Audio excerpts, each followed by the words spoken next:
Here we go. Welcome into the show. You're watching the San Francisco 49ers Report. Chase Sr. here with you. And no matter where you are or how you're tuned in, I appreciate you for making today's show a part of your day. So many other great content options out there and a lot of talented people who cover the Niners. So anytime you decide to watch our coverage, I certainly appreciate that. Coming up on the show, we have a Niners trade update from General Manager John Lynch. We're going to get to the latest buzz around San Francisco making a trade to improve this defensive line and improve their pass rush. Before we do all of that, don't forget to support the channel and subscribe for nonstop Niners coverage. I'm bringing you shows every single day year-round. News, analysis, takeaways, reactions, rumors. We do it all. Live shows, watch parties, hop on board. We're 173 people away from 176,000 subscribers. Let's reach that milestone with this video. So this is why I think the 49ers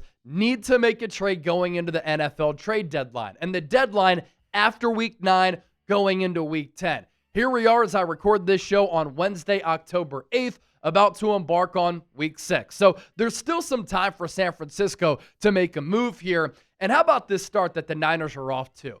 4-1. And they've won 3 road games. They've won a bunch of close games, and they've been able to be highly competitive, looking like one of the best teams in the NFC with a rash of injuries. It really is a testament to the coaching that we've seen from Kyle Shanahan and Robert Saleh.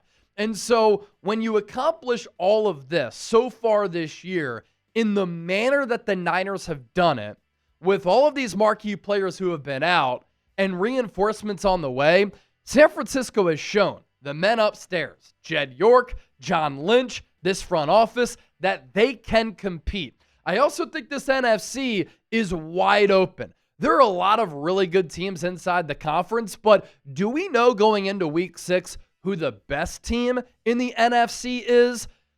In that upper echelon grouping, it's definitely the Detroit Lions, the Philadelphia Eagles, but who's to say the Niners aren't the third best team in the NFC? Who's to say that they can't compete with Philadelphia or Detroit? Then the other teams that you throw into the mix, the Green Bay Packers, the Washington Commanders, and I think that the Niners can compete with any of those aforementioned teams. The Buccaneers have to be in that conversation. Good litmus test for San Francisco in Week 6, going on the road to play Tampa here on Sunday. And so the point here being is that the NFC is wide open. And the Niners, I think, can be a factor here in 2025 with a young ball club, which also includes a lot of players who are battle-tested and have played a lot of big games for San Francisco. This defense is also much further along than what we anticipated for this juncture of the season.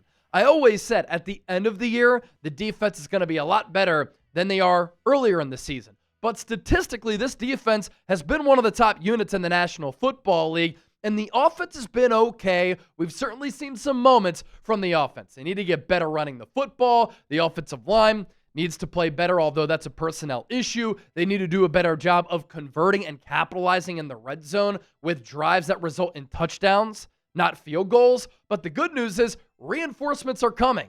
The likes of George Kittle, Brandon Aiyuk, and hopefully soon Ricky Pearsall and Jauan Jennings. To the defense specifically, because obviously that has to do with the side of the ball that we're talking about on the program here today, what Robert Saleh has done is amazing.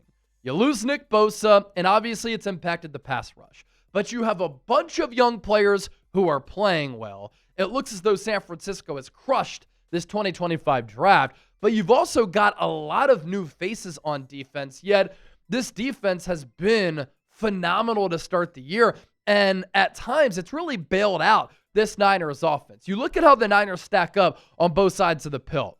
First, offensively, 21.2 points per game. That ranks 22nd among the 32 teams. They are moving the ball, so that's a good sign. 375 plus yards per game, that's 5th. Yards per play, kind of average, 5.4, 17th. They've lacked some explosive plays, but this is also by design because Kyle Shanahan and Mac Jones have thrown a lot of short passes and not a lot of passes down the field. They've been good on third downs, 5th in the NFL there with a conversion rate of 45.7%, and undoubtedly they need to improve in the red zone 42.1% red zone touchdown scoring percentage. That's 28th in the NFL. That's not sustainable. But look at what they've accomplished on defense so far. 6th in points per game at 19.6. 15th in yards per game. 10th in yards per play at 5.1. The 5th best third down defense in the NFL. The 8th best red zone defense in the NFL. Far cry from what this Niners defense was doing last year when Nick Sorensen was in over his skis, and what an upgrade it's been going from Sorensen to Saleh. Now, with all that being said, without Nick Bosa, who is one of the best overall players in the NFL, one of the best defenders in the NFL, and a game-changing player week in and week out when he's on the field, this Niners pass rush without him the last 2 full games has kind of been non-existent. And this Niners defense might be playing well right now. They can't last that way for the long haul, for the foreseeable future, for the rest of the year. And so that's why I think San Francisco needs to make a move to improve their pass rush. Because you look at the pass rush production by week. In week 1, 10 pressures, 1 sack, 2 hits. Nick Bosa closed the game. Week 2, Bosa also played well. Bryce Huff had the game ender. 22 pressures, 3 sacks, 2 quarterback hits. Week 3, Bosa went out early, but still, the Niners had 22 pressures of Kyler Murray, 1 sack, and 3 hits. But look at the production the last 2 games without Bosa for the entirety of the ball game, right? Week 4 against the Jags, 5 pressures, 0 sacks, 0 hits. They had 0 sacks, 0 hits in a game for the first time since 2015. And then in week 5 against Matthew Stafford and the Rams, for a lot of that game, it looked as though he was playing 7-on-7. Not good. And the Niners did get 16 pressures, but only had 1 sack and 1 quarterback hit. And so when you've seen this pass rush lacking, John Lynch is not a dummy.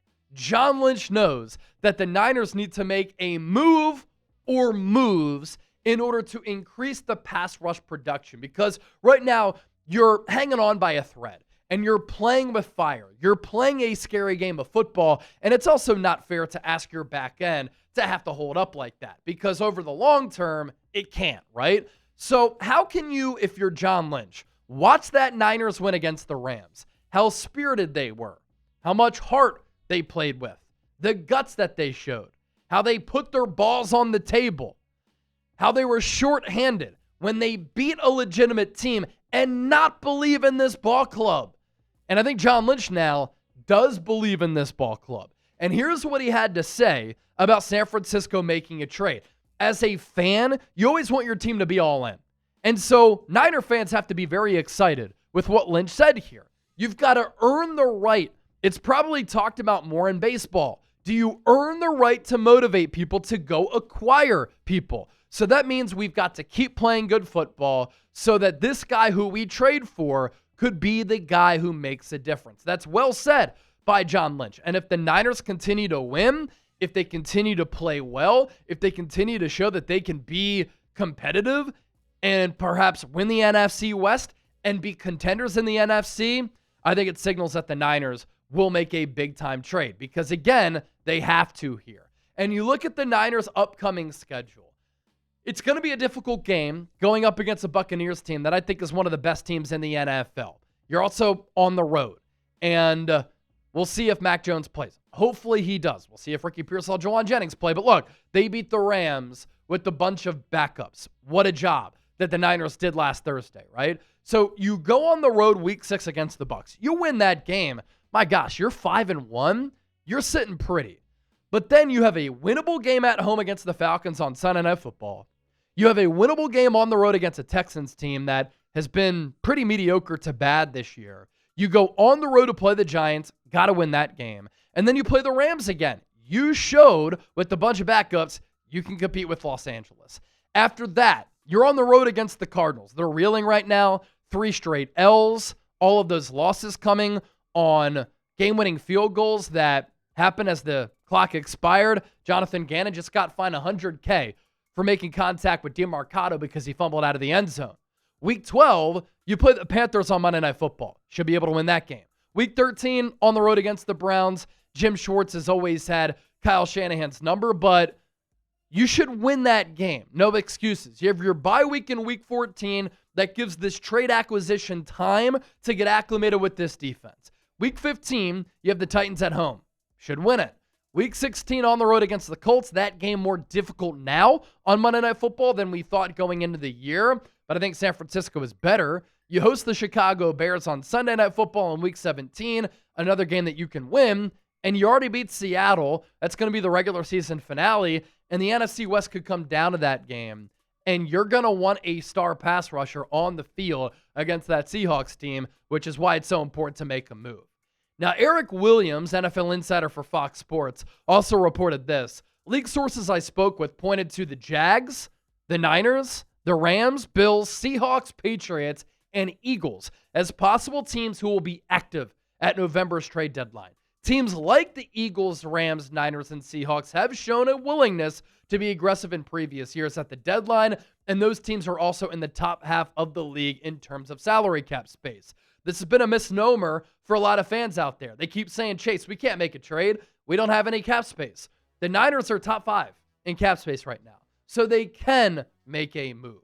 Now, coming up next, who could the Niners go out and acquire to help this team along the defensive line? Stay tuned for that. Some really intriguing trade options. But first, how about this deal thanks to our friends at Omaha Steaks, the presenting sponsor for today's San Francisco 49ers Report. If you've been watching this show for a long time, you know that I'm really into fitness, really into nutrition, and I love eating quality food, especially great meats.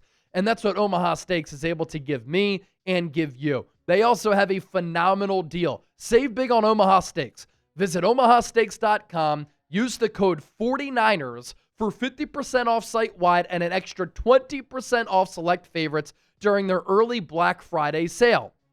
And for an extra $35 off, use that code at 49ers at checkout. Terms apply. See site for details. That's 50% off at omahasteaks.com when you use the promo code 49ers, and you get that extra $35 off. Can't miss out on this limited time deal. Omaha Steaks offers unrivaled quality and variety. Every bite is backed by their 100% guarantee. The early Black Friday sale, the perfect time to shop for the best deals. Plus, orders placed by 6 p.m. Eastern ship the same day. We're talking grass-fed, grain-finished beef that has more marbling for exceptional flavor and is the choice of steakhouses and professional chefs around the world. Omaha Steaks offers an exclusive lineup of USDA certified tender steaks and their fan favorite, this is also my favorite, filet mignons. They've achieved the distinction of USDA certified very tender.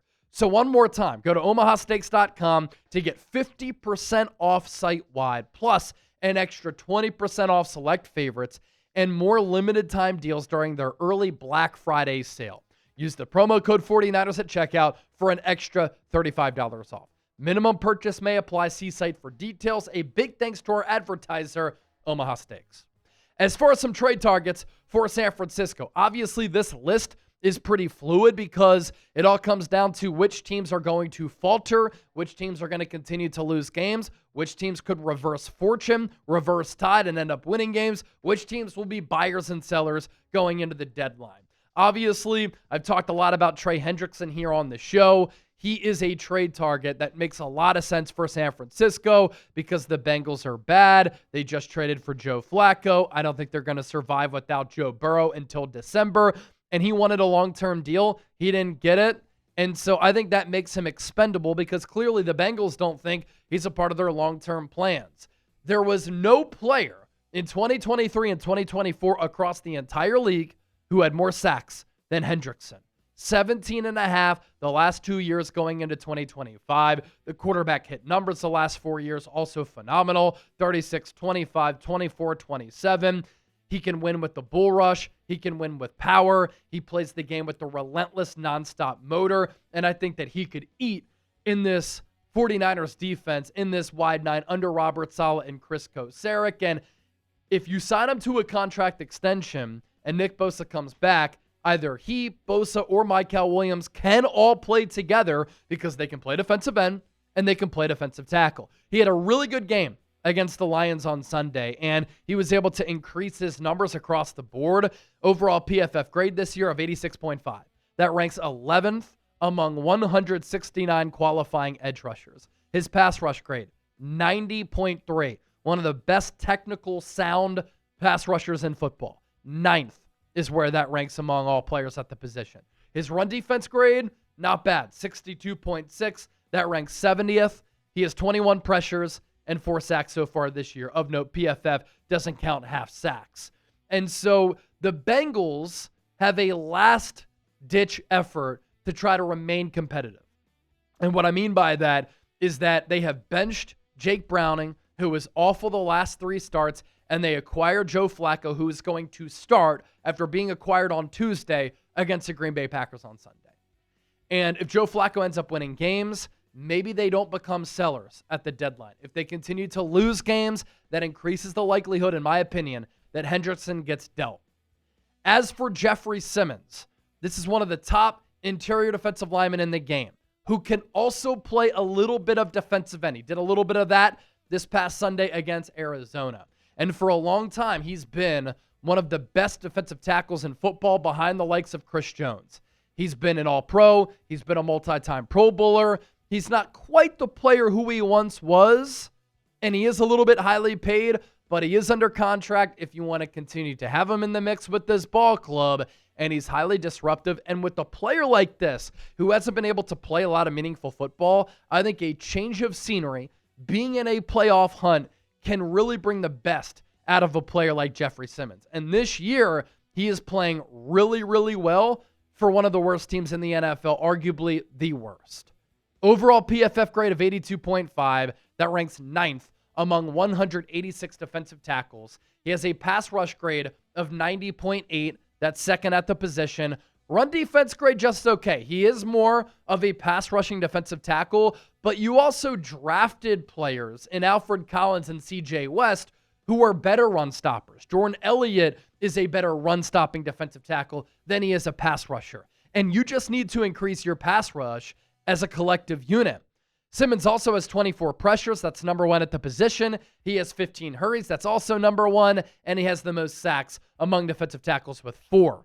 As for Maxx Crosby, I think the Raiders should trade him, and I think that Maxx Crosby should demand a trade.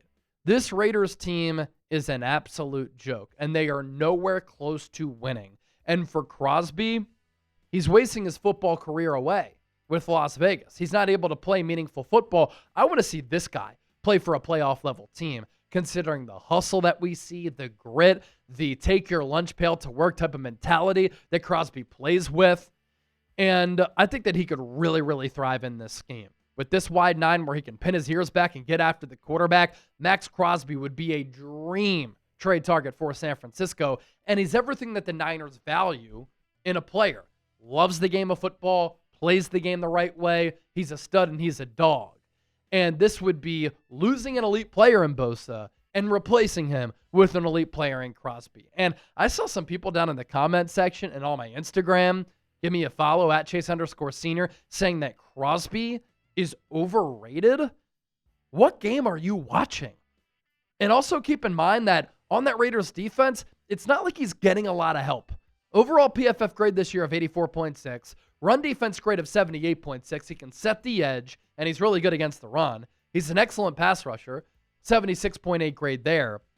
He has 2 sacks this year, 16 pressures, and 4 quarterback hits. He's also had consistent production all throughout his career. You get him opposite of Myles Williams this year. Those are 2 defensive ends who can set the edge, they can stop the run, and they can really be disruptive in getting after the quarterback. I mean, we're talking about a player here in Crosby who year by year since 2019 when he was a rookie, 10 sacks, 7, 8, 12 and a half, 14 and a half. He only played 12 games last year, still had 7.5 sacks. This year in 5 games had 2. Caleb Williams said a couple of weeks ago after the Bears beat the Raiders, he is the best player I have ever played against. And I kind of agree with that. Just a one-of-one, very unique type of guy. There's also this player who's been getting a lot of recent buzz, and I want to give a shout out to Brad Graham of SF Niners for bringing this name to light. It is Myles Murphy of the Cincinnati Bengals. And Brad kind of phrased this as a trade target who is the other option who people aren't talking about because all of the focus is on Trey Hendrickson right now. Myles Murphy certainly has some pedigree. He played his college football at Clemson. He made producer Chip proud because Chip, also a Clemson alum, first-round pick in 2023. Unbelievable athlete. 6'5", 276 with length and power. He can also really run. 4.5 speed. The sack production hasn't been great. 3, 0, 1.5 to start this year. He has 7 pressures and 5 hurries, but he's a really intriguing young player who's affordable. And how often have we seen Kris Kocurek be able to maximize defensive ends and defensive linemen who are with one team and they're not necessarily working out as far as production, then they come to the Niners and they end up being really good players. Charles Omenihu, Jordan Willis, Arden Key.